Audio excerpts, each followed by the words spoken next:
సికింద్రాబాద్ను ప్రత్యేక జిల్లాగా ప్రకటించాలనే డిమాండ్తో నగరం ఒక్కసారిగా వేడెక్కిపోయింది. మాజీ మంత్రి తలసాని శ్రీనివాస్ యాదవ్ పిలుపు మేరకు బీఆర్ఎస్ చేపట్టిన దీక్ష ఉద్రిక్తలకు దారితీస్తుంది.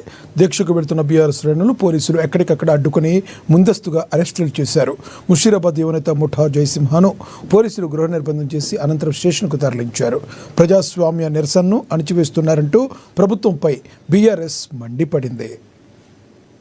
ఈ ర్యాలీలో పాల్గొనడానికి రావడం జరిగింది.